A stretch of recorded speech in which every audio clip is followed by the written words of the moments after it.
أهلا بيكم. النهاردة هنتكلم في موضوع ممكن يكون بيلخبط ناس كتير، وهو قواعد اللغة الإنجليزية، بس هنبسطه مع بعض ونقسمه لخطوات واضحة جدا.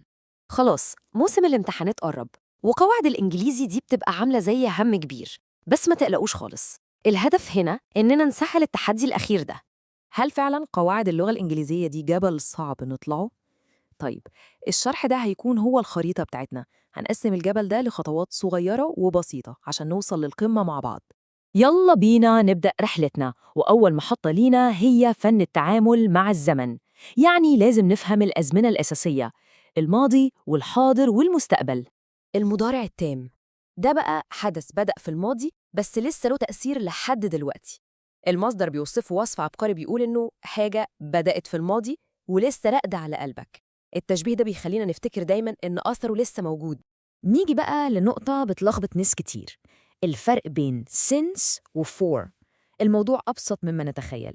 since بتقول الحدث بدأ إمتى بالظبط، نقطة البداية. أما for فبتقيس المدة اللي الحدث استمر فيها. وده سؤال دايما بيتكرر في الامتحانات. ببساطة، been to معناها راح ورجع رحلة كاملة، لكن gone to معناها راح ولسه هناك مرجعش. طيب، والماضي البسيط ده بقى حدث حصل وخلص تماماً في وقت معين في الماضي، خلاص صفحته اتقفلت. على عكس المضارع التام، ملوش أي علاقة أو تأثير على الحاضر. الزمن ده بقى ممتاز لو بنوصف مشهد حصل زمان.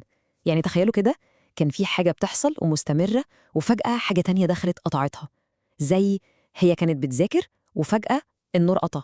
تمام، نتحرك بقى للمحطة اللي بعدها.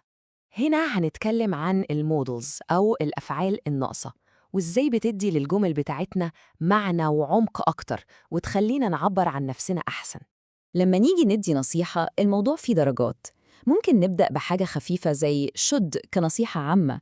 لو الموضوع أخطر شوية ومحتاج تحذير، بنستخدم had better. أما لو بنتكلم عن ندم على حاجة فاتت، بنستخدم تركيبة should have. هنا بقى في فرق مهم جدا لازم نركز فيه.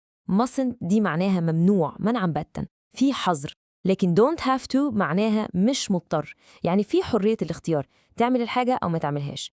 الجدول ده بيلخص لنا إزاي نتكلم عن القدرة، سواء قدرتنا على عمل شيء دلوقتي أو في الماضي أو حتى في المستقبل. بيخلي الموضوع سهل وواضح. ودلوقتي معادنا مع المحطة الثالثة، هنفك شفرة الأفعال.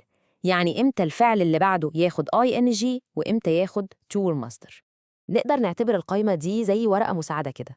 في أفعال بتحب يجي وراها شكل معين، وأحسن حاجة هي إننا نحفظ الأفعال المشهورة دي عشان ما نغلطش. في المثال ده لما نقول he stopped smoking، فالفعل بعده ing، وده معناه أنه بطل عادة التدخين خالص، أقلع عنها تماماً. لكن هنا الموضوع مختلف تماماً. لما نقول he stopped to smoke، فده معناه إنه كان بيعمل حاجة تانية، وقف عشان يشرب سيجارة، يعني توقف لغرض معين. وصلنا لآخر مرحلة في رحلة الصعود بتاعتنا. هنا هنشوف تركيبة متقدمة شوية اسمها السببية أو الكوزيتيفز، والفكرة كلها إزاي نخلي حد تاني هو اللي يعمل لنا الحاجة. لاحظوا الفرق الصغير ده بس مهم جدا. مع have الفعل بيجي في المصدر على طول، لكن مع get لازم نحط to قبل الفعل. دي نقطة مهمة جدا. بنستخدم الصيغة دي لما يكون تركيزنا على الحاجة اللي اتعملت، مش مين اللي عملها. زي مثلا لما بنقول إننا صلحنا العربية أو خلينا حد يكتب لنا تقرير، المهم إن الخدمة تمت. وبكده نكون وصلنا للقمة. يلا بينا نلخص بسرعة أهم النقط اللي مرينا بيها في رحلتنا.